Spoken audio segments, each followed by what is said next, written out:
great things in Split Decision, Ice, that I appreciated about what you said is that, Ice, you explain in Split Decision how you told Spike, get yourself in a position to where I can actually help you. So when you had that realization, and then when you were giving that info to Spike, how were you delivering it, and then how was he receiving it, and you understood the process of it?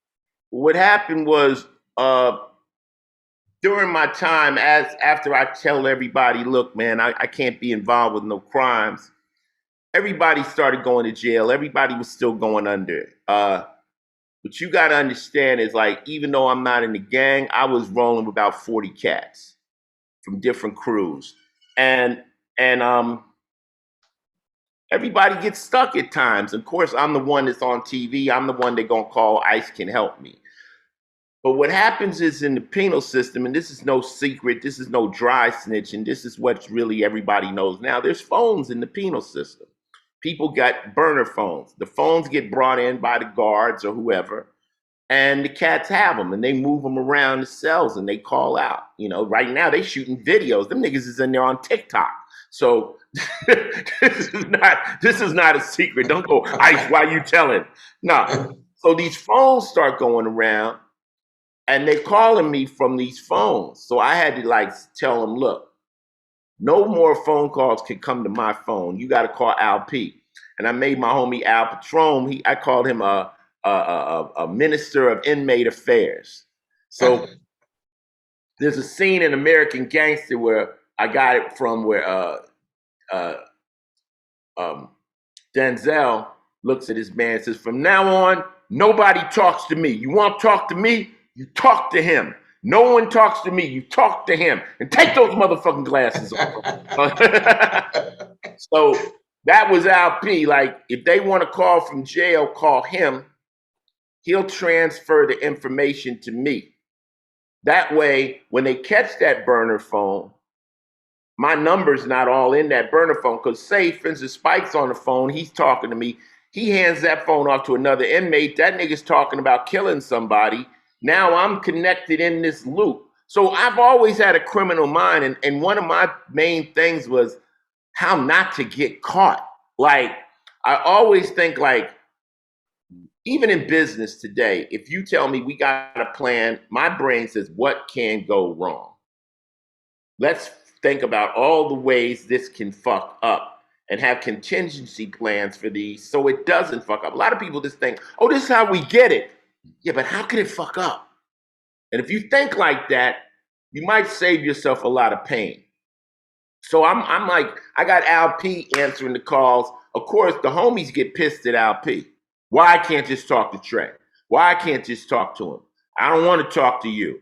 Nigga, this is what I said, nigga. You want to talk, you talk to me, man. Just, I'll get the message to him. Eventually, Spike was close enough that when that call came in, I was in the room with Al P. And that phone he handed was his phone to me. See, it wasn't my phone ringing. We had already set up a protocol. It was Chrome, and Chrome was like, yo, I'm not breaking the law. And if these phone problem comes back with my number, I'll take that heat. But it can't be ICE. ICE is on fucking television playing the police. And we know that any of these types of things, if they make it to the news, they'll blow it up out of control. ICE is on the phone with people doing that. My friends started to protect my position. They're like, we cannot get ICE in any trouble because ICE is the one helping us when we're fucked up. So, and the cops knew that. The cops knew that. They like, ICE is bailing these motherfuckers out. ICE is helping these motherfuckers. So we really would love to catch him dirty. Just to show America that these motherfuckers never change. You know? Which I'm not going to let them do. The Fed that's watching me got fired, Soren, about 20 years ago. They fired him. They like, you got nothing on this nigga yet? Get the fuck out of here. They fired him. He lost his job because I'm not breaking the law. I don't jaywalk. But yeah, that's how the phone calls operate, and they still do today. If somebody inside is trying to reach me, they talk to the homie. The homie gets the message to me. I get the message back to him. And that way, my hands are clean. Now, speaking of messages, Spike, as you detail in Split Decision with Trome, I couldn't believe you didn't tell anybody that you went home. So what, or you were home. So what led you to be so I think it anonymous? surprised him how he got out. I think he got surprised. Oh my goodness. Yeah, Ice, you said it exactly correct. I remember that we had just went on lockdown. And well, let me back up some. When they found me suitable the first time, and the governor, well, the district attorney from San Diego sent a letter to Jerry Brown, like, what the hell is your commissioners doing? How did they find Alton Pierce suitable on the first parole hearing? That never happens, ever happens.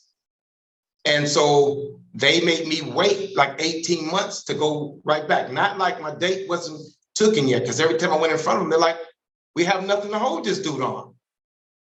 But when on that day that we got locked down, you know, they inside of prison, they have these squad units that search for drugs. And as I said, cell phones, things that they could, give people time for, DA referrals, whatever that is. And so at the end of the day, they strip us down in those buildings into our boxers and shower shoes. No shirts, no pants, nothing but your feet sticking out some shower shoes and your drawers. And they walk you across a whole big yard and put you inside of a kitchen. That means everybody, all races, others, whites, Hispanics, blacks, they lock you in there. So when they locked us in there, my mind is on, man, they in there tearing our shit up. Because when the squad comes, you guys have lockers and whatever. They take your mattress and throw it on the floor. They throw your personal paperwork, step on it, do all kinds of stuff, like to humiliate you, because they know people that have nothing to do with what they're looking for will get mad at the other dudes. Like, man, y'all making this whole fucking shit hot for us, and we ain't got nothing to do with the phones or the drugs or nothing. So while we're inside of that kitchen waiting, over the loudspeaker is how they communicate with you. Now, keep in mind, I'm already knowing that I've been waiting for 100 and something days, and then they say, hey, you gotta have this next hearing. I go to the hearing 18 months later, they see if they're gonna deny me, make me come back 5 years, 7 years, 15 years, whatever they decide. So when I'm in this kitchen locked up, my name comes over the loudspeaker. Alton Pierce, report to the counselor's office. Everybody can hear it. This is a bad timing, because like when your name comes to that, like people were like, what the fuck they calling in for in the middle of a lockdown? And they sweating us. So I tell the police, I ain't got no clothes, man. Like, I'm gonna walk over to the council office. They call the squad officers, 2 of the guys that are tearing up. There's like 20 or 30 of them in there tearing the whole building up. They called 2 of them to bring me back over to the building to get a pair of pants and a shirt so I can go into the office to see my counselor. When they walk me into the office, I'm not knowing what it is. Because the last time they told me that they would tell me if, when I had to go back to the hearing to find out what the governor's office was gonna do, I got that through the mail. Nobody told me in person. So when I walk in this counselor's office, there's a counselor I've probably only seen, maybe that's my second time seeing her. I really didn't even know her. When I walk in, with the 2 officers at my side, she said, how you doing, Mr. Pierce? Have a seat. And I'm looking at her, I see her, she has paperwork in her hand. And she says, how you doing? And I'm like, looking at her like, what the hell you mean? I was looking, we on lockdown, they tearing our shit up. She's saying, how do you feel about going home? I'm like, going home? I'm thinking she's talking about in the building. I'm like, going home? And then it dawned on me, they all turn and look at me. And she says, no, Mr. Pierce, how do you feel about going home? You're going home in the morning. And it was like, my whole body got chills, like the hair stood up on my head. I'm like, going home? I didn't even know how to answer it correctly. And I stood there, my body shook, and I felt this almost like a mixed feeling of, damn, they saying I'm fixing to go home, and then I still didn't trust it. Until I walk out that goddamn fence, I'm like, I don't know what. So then she's like, congratulations, you deserve it, you've done everything possible, and the governor has signed it. So now, when she said the governor signed it, the officers are taking me back to the kitchen. I've got clothes on. I'm going back, put back in that kitchen with the rest of those guys. And when I walk back in there, they put me in and they lock the door. And I'm standing there, the only motherfucker with clothes on. Everybody's looking at me and they're like, hey, what did they call you for? He's just random dudes asking me. And I'm like, oh man, they just have some paperwork. Because I couldn't even tell them I'm fixing to go home in the morning, homie. You don't even do that shit. Because now you got people that have been in there twice as long as me, been to the board several times and got denied for the most minimum reasons. And so now I have to play it off. So we stayed in there for more hours. Finally, they let us all go back to our buildings where our bunk areas was. We had to clean our stuff up. I laid on that fucking bed and didn't even take my clothes off, my shoes or nothing. I just laid on them. I couldn't even go to sleep. Like I was up all night to the next morning. And then finally, I started packing some stuff and I gave it to the closest person that I fought in that building because it's lockdown. Nobody, you can't even give it to the next building. I was like, here, man, get this, just make sure so-and-so gets this, get this. I just grabbed my daughter's pictures, any of my legal paperwork, an orange can of fucking soda. When they called over the loudspeaker, Alton Pierce report to the back gate. That's when everybody in that fucking building knew I was going home. I walk out of my bed area and I try to like not be seen, and everybody like, hey, Spike, where you going? You going home, homie?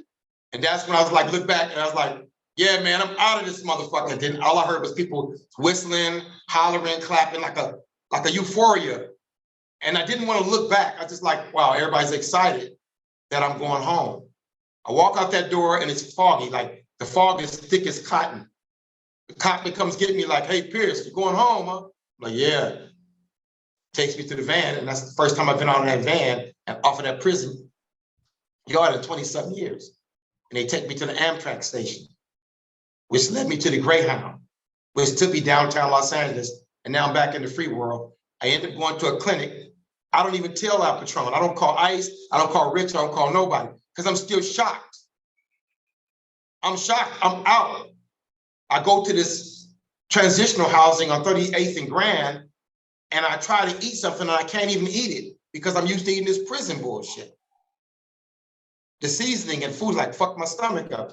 I tell the counselor there, like, hey man, my stomach hurts. So all right, we're gonna send you to a clinic downtown, which means I gotta catch the bus. I didn't catch the bus before I even got arrested. So they sent a guy they spent a Hispanic guy with me and take me downtown LA. And he has like one of these Obama phones on it. And as we're getting there, and as we're getting there, he's like, man, if you want to use the phone, I don't even know this guy, I just met him, but he's being cool because he understands, like, this is a lifer. He made it home. He's like, I got a phone. If you want to use it, you can use it. So at the time, I'm like, I got a little phone book, but I'm like, I'm not thinking. I'm like, get inside the clinic. I said, let me call LP. I don't think of nobody in my family but LP. I call LP, and I hit him with, hey, LP, look, man, first LP didn't recognize the number because it wasn't no number that he can identify me with. Who is this? I said, this is Spike. I'm down here, in the clinic trying to get the, and he said, he thinks I'm on the clinic on the yard. I'm like, no, I'm downtown. And he caught that. He's like, downtown where?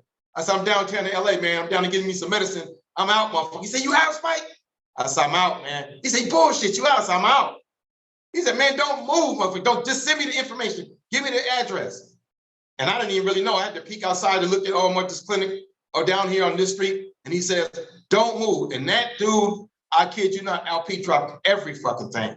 He came, I think it was like maybe 30 minutes later, and I don't know how he did it, but when he got down there, he had 5 people with him. I only talked to him. He had Michael Kansler, Trey Lord Kansler, Rich's son, and they come in there and they just all grabbed me and tackled me, and we just cried. Like everybody held each other. And then while I'm looking around, LP is dialing a number again. And when he dialed that number again, all I could hear him say is, there's proof of life. I look at him and he's talking to ICE. And he turns the phone, and me and ICE see each other. That's the first time ICE see me out. That was that day. That's amazing, man. Congratulations. And ICE, in Split Decision, you also talk about how you needed to hear Spike say he was done being selfish. So why was that so important to you? Well, I always ask everybody, any kind of addict, because what it is when you're a criminal, you're an addict. You're addicted to the life, the game, fast money. When you're getting ready to get married, I ask you the same question. I say, are you done? Which means, are you done chasing bitches? Are you done fucking other women? Are you done? If you're not done, you shouldn't get married. You know what I'm saying? Like, you could, but when you decide to make those vows, that should be it. But with a criminal, same like with a drug addict, are you done? Because no one can stop you from getting high. You have to want to. And I asked that same question to Spike's cousin Rich when they had beat a charge earlier, a long time charge where they was facing 100 years. And Rich told me, man, Ice, I will sell oranges on the side of the street before I break the law. He says, I can't disrespect myself like that. He was done. So I asked Spike the same question. I seen Spike later, a few weeks later. I had a show in LA. Spike showed up. It was too crazy to actually get time with him. I said, tomorrow, meet me at the hotel. We gonna have breakfast together. And I looked him in his face. I said, so you done? Are you done testing the system? Do you got another lick up your sleeve? You don't know. A lot of cats come from prison and they try to make up for those 25 years in 24 hours. You see what I'm saying? But he was sincere. He said, Ice, man, I'm done, man. I mean, and he had totally changed. Magic Spike was no longer. That supernatural Spike, Spike was humble. And I saw it. So I believed it to an extent. Because still, you out here, you got to survive. You know, I think I gave Spike maybe like $5,000, $10,000. We didn't give him no super bag. He still had to survive. You know what I'm saying? He had to figure it out. It doesn't help for you just to give somebody a bunch of money because they're going to run through it. They have to figure out how to actually survive, you know? And when that addiction starts biting, what their reaction is going to be. Meaning, like, when I first started rapping, I went broke. You know, a lick was an inch away. You know, my friends were still active, but I had to fight through that time and just, you know, suffer a little bit because I was trying to get out of the game. Same thing he's had to do, and he's been doing it. How long you been home now, Spike? A little over 6 years. In January, to be 7. Spike got a job working at the hospital now, helping COVID patients, doing all that stuff. And he comes out with us on the tour, body count and all that kind of stuff. But I'm not that cat that's just going to hit, you know, you're not my dependent. You know, I got kids, I got grandkids, you my homie, so I'm going to give you the guidance. The guidance is way more valuable than just a handout, you know? And he meant what he said. When he said he was done, of course I had to wait for proof, but he's proved it to me up to this point. If I thought he was still bullshitting, I never would have done the book. Because I'm like, we can do the book, and then you're going to fuck it up by going to jail, and the book will be worthless. You know what I'm saying? So he stood the course, and now I think he's in tune to be a motivational speaker, somebody that can go out there and detour people from this life that we lived, you know? I try to do it in my music. If you notice, even though I write about crime, I always end up dead. I always end up in the prison. I always end up, like, it always goes bad. That's my way of saying this is not something you want to try to do. Yeah, and you guys do a brilliant job of that in Split Decision. It's in stores worldwide now, so everybody make sure to go get a copy. You'll learn a lot of game, as always, from Ice-T and Spike. Thank you guys both so much for coming through here to Unique Access, man. It's been great speaking with you. Thank you for this opportunity, Soren. Nothing but respect. Thank you, sir. It's good meeting you. And thanks, Ice.